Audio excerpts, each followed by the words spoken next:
Well, so welcome. Hello, everyone. So my name is Marco. I'm with Plus Plus, and today we're going to be talking about collaborative learning.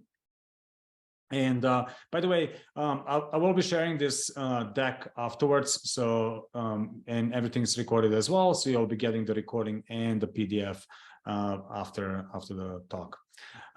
So just a little bit of a backstory, so you know how this came about. Back in the day, I used to run a software training company. We got acquired by Twitter at the time when the company was going through a massive change. This is a pre-IPO. Essentially, Twitter wanted to build Twitter University to enable mostly engineers initially to do their best work, because they realized that it's becoming very complex as an organization. So there was a lot of technical stuff that was complex, but also how we work was not clear. And so the management acquired us, brought us in, and we created Twitter University. And we leaned heavily on peer or collaborative learning as the approach. So that's kind of the backstory for this talk. That's where it came about. More so, we run a community called Technocon, and we have other members of the community, other companies, share their stories. And this is also captured on our blog. So it's going to be available to you afterwards as well. But essentially, you can follow, you'll be able to follow the link, and you'll see the stories from Uber, Splunk, Twitter, Spotify, et cetera, talking about how they do collaborative learning as well. So, so this is more than just one company being represented. So with that, I just want to nod to Technocon. It's the community that we helped start about 4 years ago, and the objective of the community was to bring people that are responsible for learning and development at tech-forward companies to come together and share their best practices, to essentially learn from one another. And pre-pandemic, we would get together annually for a full-day conference, and now it's more of a monthly talk that happens via Zoom. So Tomomi shared how to join. So if you haven't, please join the community. That's gonna kind of keep you in the loop. It's free, and it's really for people like yourself to share with one another. So it's by peers for each other. So with that, let's talk briefly what we mean by employee enablement, because this is going to be coming up a lot. And essentially, when I was working at Twitter, the promise was to enable people to do their best work. So in other words, to enable them. So a part of that was having the right tooling, right? But the other part was having the right skills. And so my job or focus was mostly on the skills parts of employees. And we sort of leaned in on various approaches, everything from how do we properly onboard people to what is the knowledge worth sharing? How do we enable this collaboration, peer learning, coaching, mentorship, having office hours, documentation, and then measuring how things are going was all that we kind of put under this umbrella of enabling employees to do their best work. So there's a series that we do of talks, and collaborative learning is a part of that series, but there are other talks that we have coming up as well. So stay tuned, or Tomomi will share how to find out the upcoming webinars. So with that, I want to get into collaborative learning, or sometimes called peer learning. And essentially, it's the way to unleash ingenuity of your people. It's the idea is that some people inside of your building, inside of your organization, some people have key knowledge. They're your experts. And others need to have that knowledge in order to be able to do their job. Sometimes that knowledge can be micro and stable. So if it's micro and stable, usually documentation is a good way to go. You can put it in a wiki, and that in itself usually works. But often it requires context. And if that's the case, then it's much more tribal in nature. It's tacit, and as such, it needs people coming together to learn from one another. So start with the beginning. So when I was looking at the problem that we had at Twitter at the time, what I realized is that there are lots of different systems in a company. As a matter of fact, we had something like 1,000 different projects. And the number of connections between projects and people was growing quadratically. In other words, the more people you have, the more projects you have, the more complex the entire system or organization is. And that led to poor understanding of how things work, and that was slowing us down as an organization. So again, we realized that the smartest people are right in the building, and so we wanted to be able to enable them to share their knowledge. But how do we go about that? How do we do that, especially being a very, very small organization of our team at the time was about 5 people, and there were thousands of quote unquote experts that we wanted to unleash the knowledge of. So we created a framework, and this framework consists of 6 parts, and this is what I'm going to walk you through. But essentially, it starts with uncovering the pain, figuring out who are the experts, enabling them to stand up and share, promoting events and content that we generate, measuring what works, and then getting better at our job. So we're going to start at the beginning. So we're going to start at uncovering the pain. So step 1 is figuring out what is the hardest system or thing that people misunderstand. And so there are a couple of ways to do that. One way is to look at the data. So data can tell us what's being used a lot by a lot of people. So for example, we had certain frameworks that were built in at the company that nobody else used externally. But everyone used internally. So that meant that there was no external documentation, or you couldn't just Google an answer to a problem. So you needed to lean on internal resources. And often internally that was poorly documented because it was constantly in flux, it was constantly changing. So that was using the data. The second way is to ask for complaints. So basically figuring out what is that people are complaining about by interviewing them. So I would go around the building and talk to new hires, talk to engineering managers, talk to senior individual contributors, and try to figure out what they think is at the core. So figuring out where to focus, because if we kind of peanut butter our focus, then nothing would get done properly. One of the low-hanging fruits was usually onboarding. So and functional or technical onboarding is what we mean, not necessarily just the HR stuff. And essentially, the onboarding for us needed to answer two things: how the platform works and how we work in the company. So there was about technical aspect of like, what is the, this tech stack, but the other aspect was more on the social agreements of how teams interact, how we collaborate, how we arrange work. So technical onboarding or functional onboarding is usually where we start. Now, once we know what the problem is, the question is, how do we go about solving that problem? And who are the people that have that key knowledge? Because remember, the challenge is that the knowledge is tacit, so it lives in people's heads. So we need to identify the individuals, the so-called experts, and then pull that out of their heads.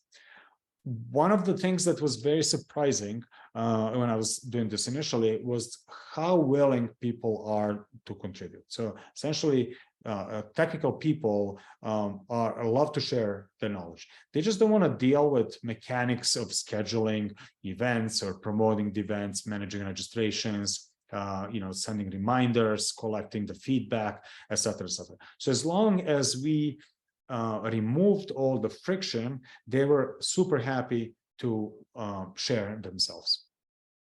Also, a couple of realizations were that not every expert is great at sharing their knowledge. So they needed a little bit of a help, and we're going to talk about how we did that.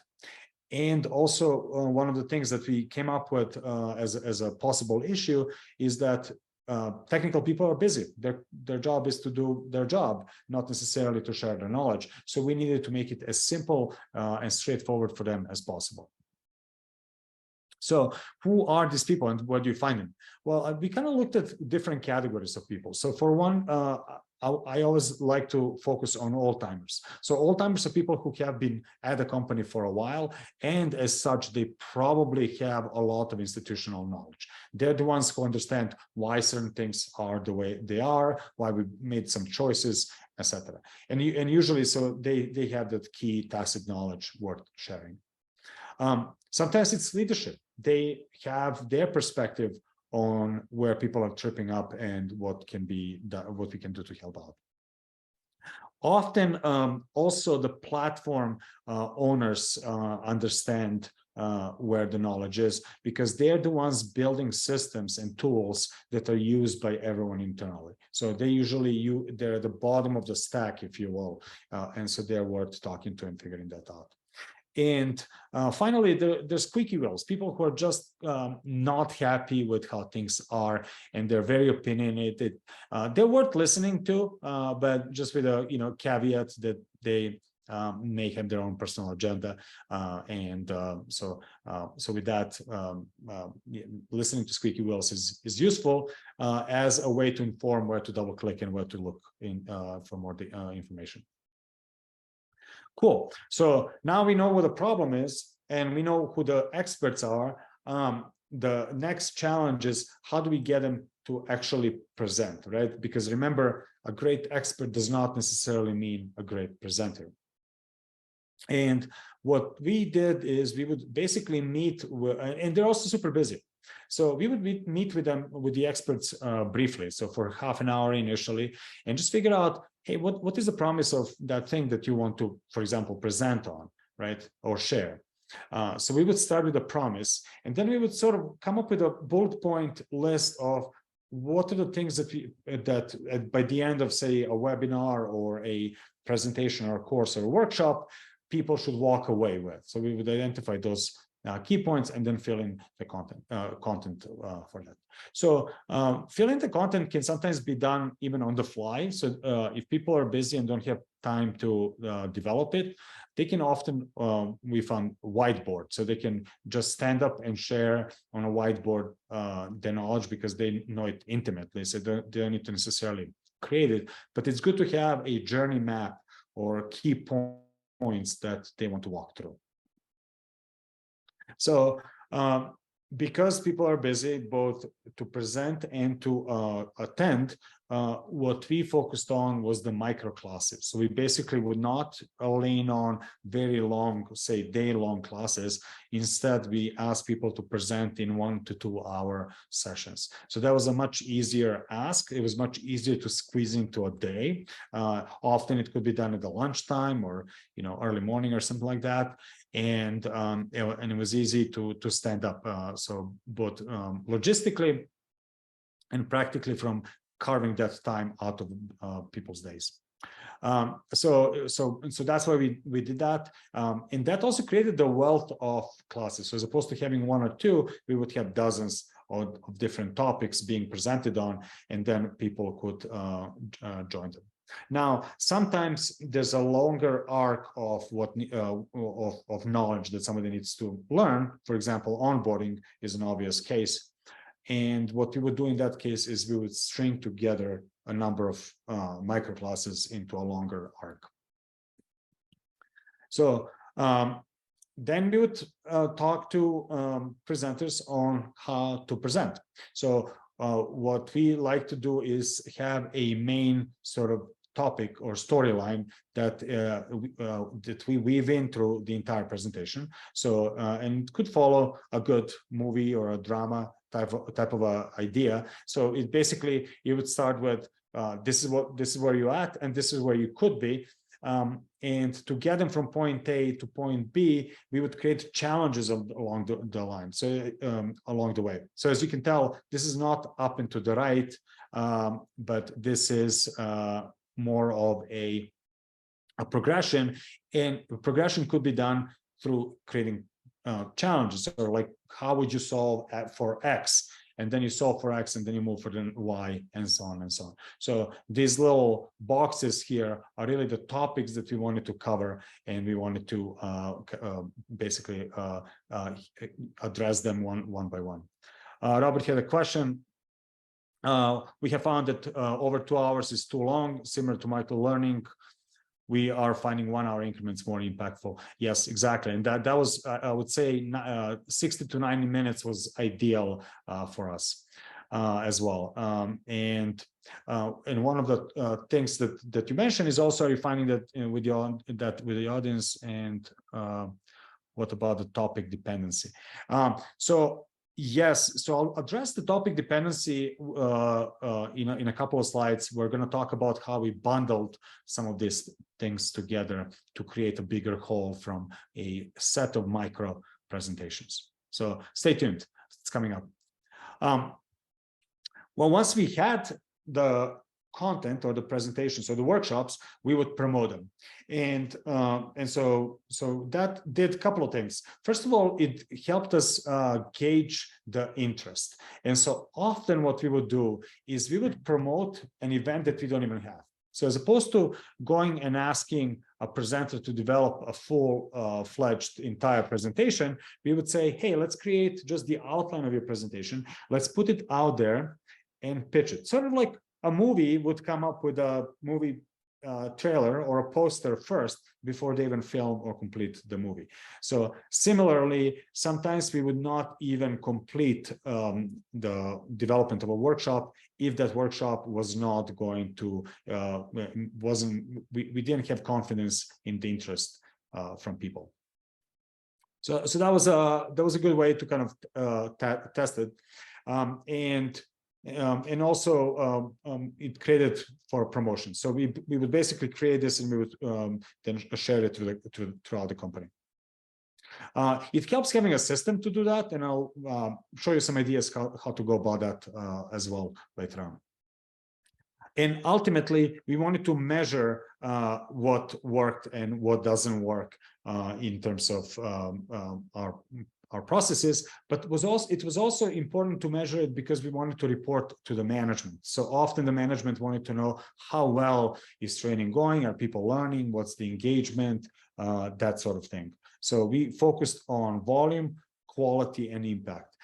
This conversation of what to measure and how to measure comes up in technical community all the time. We have a whole separate webinar on that, and again, it's based on stories from Technicon members. But I'll just talk about, in this section, I'll talk about how we did it for collaborative learning.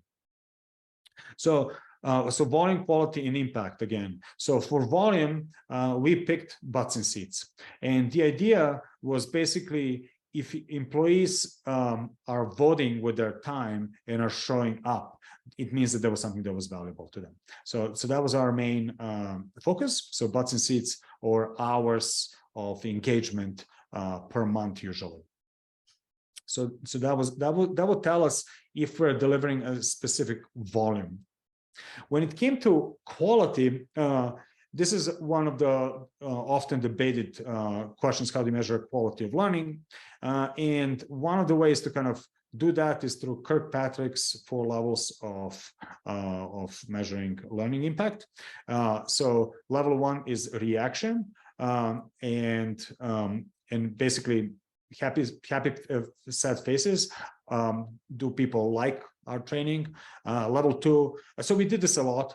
So level 1 we did a lot, and we did it through automated platform that was collecting the feedback right after the event. And so we would automatically, Slack or DM or email participants and ask them how well they liked it. So it was pretty easy to implement. Now, level 2 was, did they learn what we taught them? So this is usually done through quizzes.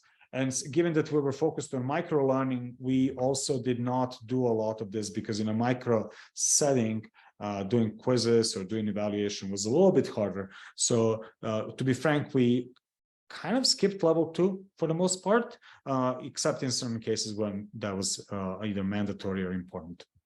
Now, to Robert's point, level 3 and 4 are the most important. So level 3 is behavior. Did they use what they learned in their work? And then level 4 is what was the impact of them having learned something to the business itself?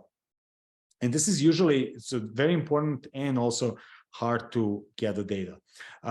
We've done a number of things for 3 and 4. I started looking at data first initially. So I would basically do things like, okay, if you learned this programming language, then did you 6 months, some number of months later, use it in your work? And I would actually look at your work in your Git, for example, repository and so forth. And although that was initially promising, for us, the data was very noisy. So it was actually hard to kind of normalize it and extract anything specific. So instead of doing data first, what we found worked was sending them a delayed survey, essentially. So, for example, 60 days later, after they completed some learning, we would ask them, are you using what you learned in your work, and how well is that going? So that was our answer to level 3. And then for level 4 is we would ask their managers. So we would basically email their managers, possibly 90 days out, and say, all right, so one of your teammates took the following learning. What's the impact on your team from them having learned that tool or that process or that methodology? And so that helped us at scale at least get normalized data, because we could have the same question regardless of what type of training that was. So that's kind of how we implemented quality. And finally, impact to us was volume times quality, right? So are we doing a lot of delivering a lot of learning, and are people enjoying that and using it in their work? So that was essentially how we would measure that. So this impact was what I would then report to the leadership, and that was one way to justify our own existence and what we're working on, what we're up to. So the final part of this loop, if you remember, was rinse and repeat. And it's basically figuring out how to get better at what we do. So we figured out how to get a ball rolling. But once we got the ball rolling, we ran into a whole bunch of issues that needed to be addressed as we scaled. That just came with the nature of scaling and doing something that kind of became successful at the time. So let's look at specific things. So, and so this is now back to Robert's question. So at one point we had a lot of classes. We literally had hundreds of classes. And so the question now was how to make sense of all of that. So for one, I'll address the last point first. One of the things we did is we created a certain naming convention. And so people within the organization knew, based on a name, what type of experience they're going to get. So for example, an overview of something meant that it was mostly slide presentation. It was mostly a lean back experience, and you usually don't have a lot of requirements, right? Like you're just going to pick something that you didn't know, something new, to get a high level overview of.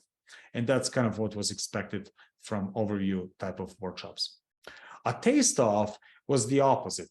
There was usually no slides, and it was a laptop first. So you would come in with your laptop, you would open it up, and you would work on something. It was very experiential, it was very hands-on, and you may not have gotten the fundamentals, but you got a taste of that particular, say, framework or tool, and as such, it would inform you if this is something that you want to pursue further. So we found the taste stuff to be very popular with engineers, especially as they were sort of like looking at things that are adjacent to what they were working on. So for example, a backend engineer may be curious about mobile development or data science, that sort of thing.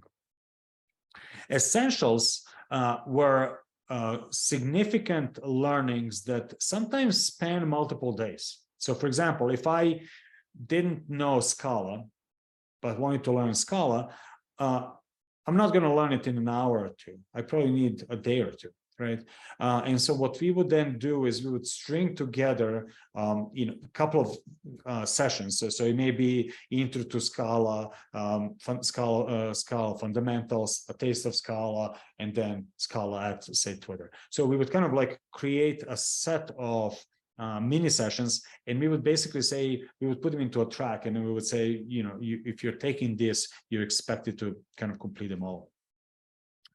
Because there were many, we were also able to tap different experts for different sections. So this especially worked well for boot camps, so for onboarding. So onboarding was also one of those multi-day longer experiences.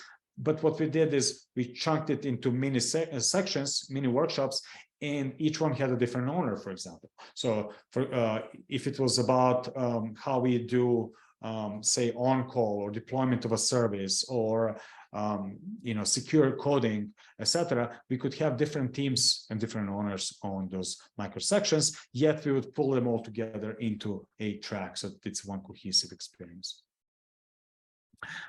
We also organized things based on content. So not everything was a workshop. So sometimes we would lean on videos, articles, code labs are now popular quite a bit. And we did that by combining them into something called tracks. And I'll show you what that looks like right after this.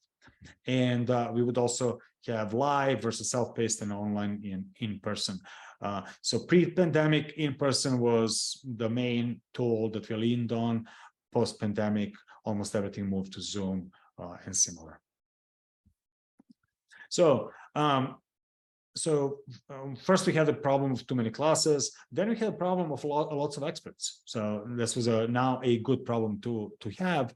The question was, how do we maintain the quality as we scale the number of people on the team that was teaching, right? And so it wasn't our team, it was the university team. So people spread all over the company, and often different geographical locations altogether. So what we did is, because we collected data, we were able to understand who needs more coaching versus not, right? So we kind of knew which workshops are doing well, and those that weren't, we would then tap them on the shoulder and say, hey, let's talk about how to show and tell better, for example, right? Then what we created is we created meetups for experts. So people who were teaching would also come together once a month usually and share best practices. So it was basically the teaching community was learning from one another as well.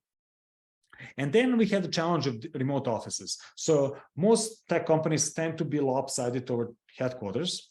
And so were we. So our headquarters had a lot of workshops, but not remote offices. And they started feeling left out. So what we did to address that is we basically tapped ambassadors on our shoulders. So we found people at remote offices that cared about our purpose of enabling their employees, and they became eyes and ears. They told us what's needed, who can present, etc. So we work closely with those ambassadors globally to address needs for their specific locales. And one of the conclusions that I had as my experience there is that it's not necessarily a linear evolution, right? So we started by tapping individual instructors and having them teach. Then we had a lot of instructors teaching. Then we created this culture of learning. But at every single point, as we unlocked one thing, we had something break, so we had to fix it and get to the next level, and so on. So there was a lot of sort of scaling challenges. Getting first instructor, getting a community of instructors, and then getting a culture of people learning and having that feedback loop that was helping us get better at that. So yeah, so hang in there. It's not linear, but there are unlocks along the way that are quite valuable. And so with that, I wanted to show you, I know I've been talking a lot about theory. I want to show you what this may look like in practice. So I'm going to use ++ app as an example. And this is just a demo site, but it's very similar to what it looked like at Twitter or other tech companies and how they do it. So as you can see, we have live learning events here. So if I click here, I'm getting all the events. I can filter based on categories. So for example, if I'm looking for just engineering offerings, I can see that there are specific engineering offerings that are happening, and some are in person, some are online, some are about leadership, some are specific around data science. And you can also see the naming conventions. So bootcamp, for example, versus essentials. So they tell a different story. So for example, if I click on Linux Essentials, I can see that this is offered online from New York City at a specific time. This is a longer session. Again, it's essentials. So it's 4 hours. I can see who the presenters are. I can see who the organizer is. If I wanted to find out a little bit more about them, I can, for example, learn who Steve is. I can view Steve's profile. So that may inform me if Steve, who Steve is, what his expertise is. For example, I can see that Steve reports to Michael. Michael seems to be a manager. He's been there for a while. He seems very technically savvy. A lot of people are saying good stuff about Michael, that sort of thing. So that was events. Again, events are automatically then added to people's calendars. So there's no, you don't need to manage all that because experts are busy. So they don't want to deal with reminders or Slack notifications or collecting feedback. So all that is fully automated because it's on a platform. We talked about stringing individual events into a longer arc, right, of learning. So one example of that may be, for example, let's find something like engineering onboarding. So engineering onboarding usually is a longer arc. It takes people, multiple days often to complete it. And what you can see here is that we have engineering onboarding. More specifically, we also have a cohort-based engineering onboarding. So there's one in San Francisco, November 1st. There's, it has started. There are a couple of them that already started, and I could join a specific cohort, or I can be or I can just do this on my own. And what we also have here is combination of self-paced and live learning. So for example, I may start by going through setting up a development environment, followed, which is something I would do on my own, right? So this is just an article, followed by reading a Confluence page. So this is included from Confluence, because we found that the Confluence usually is too confusing. There are way too many pages, but being able to curate something into a track is beneficial as people are getting onboarded. And then there may be a live session on how we use AWS, another live session on how to set up Docker, another live session on general security for engineers, usually something that everyone needs to take. And maybe then I watch a video on how to do microservices with Kafka. So the point here is that this is all stringed together into a larger arc of an experience, in this case for onboarding. There are also things that you may consider that we didn't discuss as part of collaborative learning.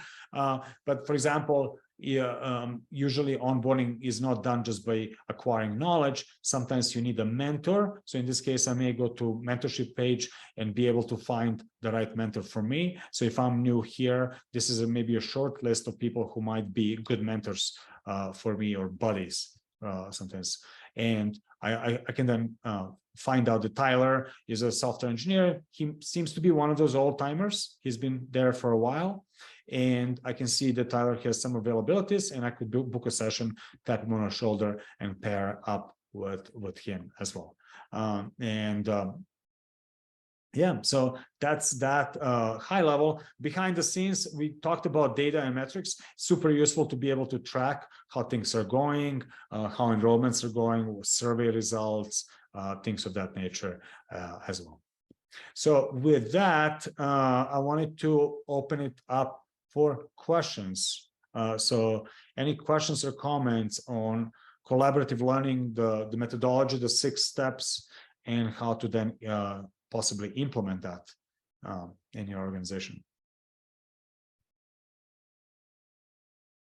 You can, I believe we have a small group, so you can speak up or you can type it in. Either one works.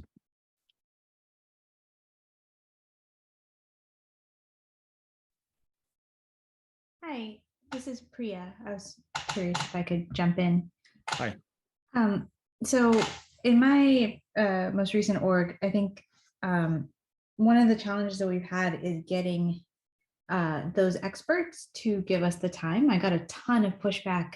Oh, we're too busy. I really want to help with the learning, but can somebody else do it, right? And I'm guessing this is probably a pain point for a lot of groups, but I was curious about, did you run into that at times, and how did you help sort of incentivize or find time in their roadmaps or time in their planning to help with that? Because that was by and large the hardest challenge that I had to deal with. Absolutely. Yeah. So great question. So how people are busy. It's not their job to necessarily teach. So how do you address that? So what helped me was I was also running engineering pulse survey. So I was basically collecting the data on how things are going on in the organization, and then I would notice certain patterns. I would, for example, notice, oh, there's a specific tool that a lot of people are struggling with, and it's internally developed. And what I would then do with that data, with knowing that people are struggling, I would knock at the door of that owner, usually an engineering manager, for example. And I would say, hey, by the way, do you know that a lot of your internal users are struggling with this specific tool? And show the data. And then I would also point out, did you know that your team is actually spending a lot of time on one-off support questions? So what was happening, interestingly, is that sometimes engineers were spending up to 40% of time answering mailing list emails. And sometimes those emails were the same emails over and over and over again. So that could look like a Slack DM, but it's a lot of interruptions. And those interruptions just kill the flow and are very costly. And by coming to an engineering manager and saying that, I would then offer to help by saying, hey, why don't we stand up a workshop? And so help educate your internal users so that you have a lower support burden from your own team. Right. And so with that, engineering managers were like, oh my God, like that totally makes sense. And they were actually offering us their most senior people to work with us in workshops, because it was a non-walk. It wasn't a nice to have. It was actually solving a problem for them to increase the productivity of their team, increase satisfaction with their internal users, et cetera, et cetera. Does that make sense? Yeah, no, that's great. I think being able to point them to concrete specifics of, there's this one spot where everybody is tripping. If we do a quick intervention, we can alleviate the problem really quickly, right? So I think that's really powerful. That actually leads me to another question, because again, we've had the same thing where I've been able to look at sort of ticket data in general from support questions that people have answered, but like you said, a lot of these things are distributed across Slack, across email, across all these other things. Has anybody found any useful way to consolidate that view, to kind of get that more aggregate, hey, 20% of your day has been spent on these types of inquiries? Because I think there's a very much a culture. I run both the training and the documentation teams, and while we can keep pointing them back to the documentation, the inherent behavior is always ask a question on Slack, ask a question on email, or just go ping somebody directly. So being able to find useful data of trends over emails or Slack has been a big challenge. But I think that's where the gold is, right? That's where if I can filter that, if I can capture that in any way, that'd be really powerful. I was curious what other, outside of like anecdotally saying like, okay, I think this is an issue, is there any other methodologies you guys have been implementing? Yeah, so for me, again, running the pulse survey was very helpful. So I would ask those questions, right? Like, and I would then swift through the answers and look for patterns. I would basically ask like questions of, what's not working, where's your time going, and you would get answers such as like, oh, I'm answering too many too many emails over and over again, or too many useless meetings, or so that was informing me. It was basically doing a survey, and the way we did it is we did it quarterly initially. So every quarter I would get a data point, but then I realized that there's a long lag between quarters.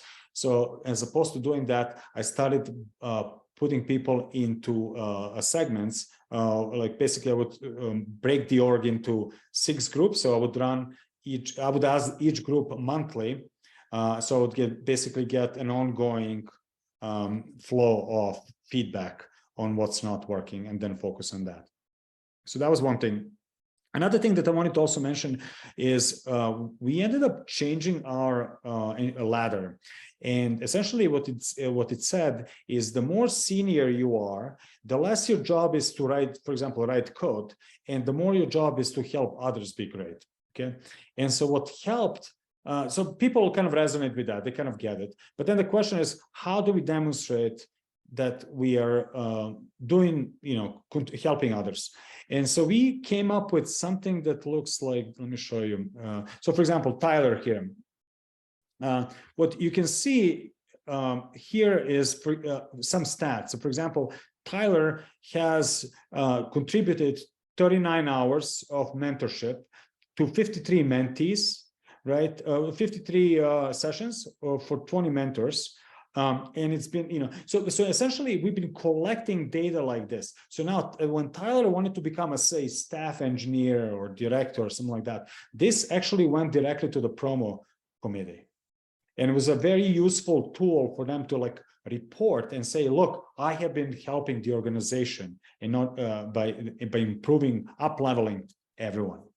And we're working on something that's relatively new, but we're basically building also an impact report and calculating a score.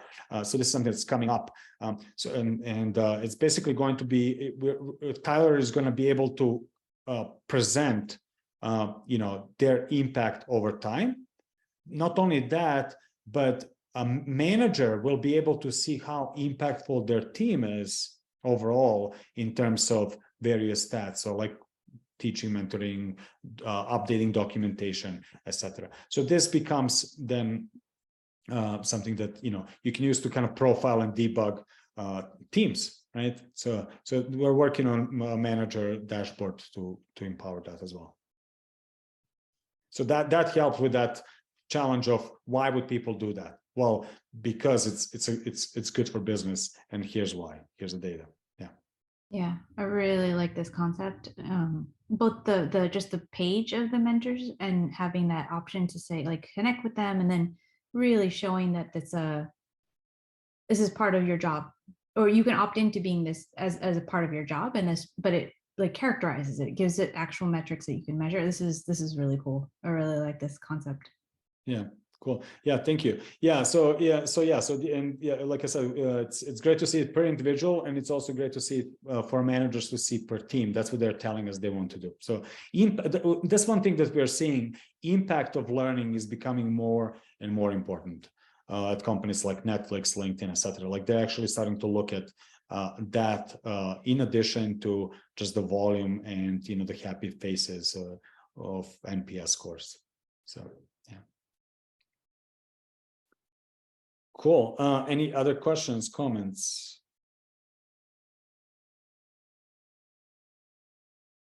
Again, I will be following up with you, so you'll get this deck, and it's going to contain links to things that we talked about. So it's all in there. And then I believe Tomom is also going to send the recording afterwards.